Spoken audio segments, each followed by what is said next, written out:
Good afternoon, everybody. This is I Go Commando again from Jeep Expeditions.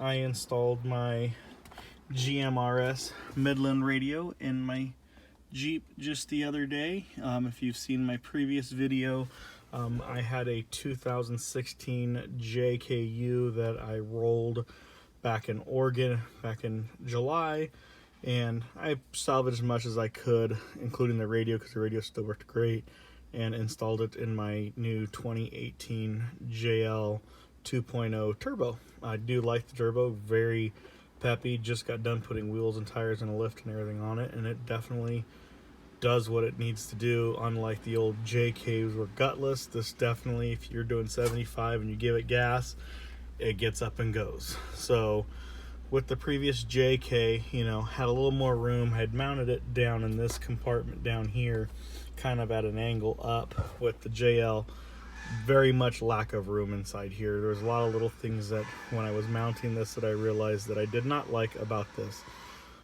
Not many parts on this thing are actually metal. The hood, the doors, I would probably say 90% of this Jeep is plastic or fiberglass, I'm not sure.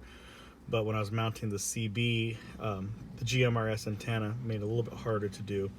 But I did run my wires from in here in the cluster down. I tapped into my constant power, which is my emergency light switch. I like having constant power on my CB. I like being able to turn it on and off when I'm wheeling.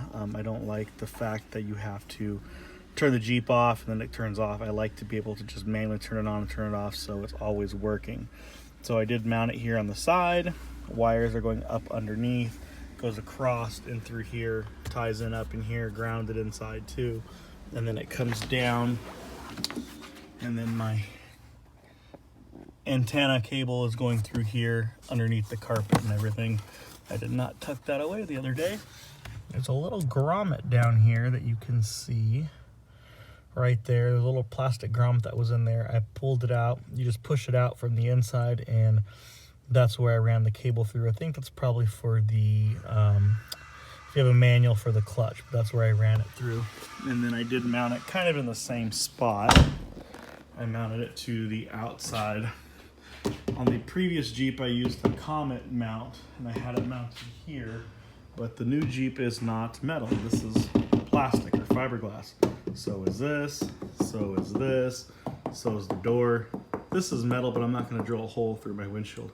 So what I did is I just made a bracket, a little L bracket, took it through the bolt here, and then mounted it to the side of the Jeep where I had it before, but it was on the hood right about here before, but now I have mounted here, so it's getting a good ground. Actually, reception has been pretty good on it. And if you look on the inside, you can see down there where I have that cable going, if I can get it right.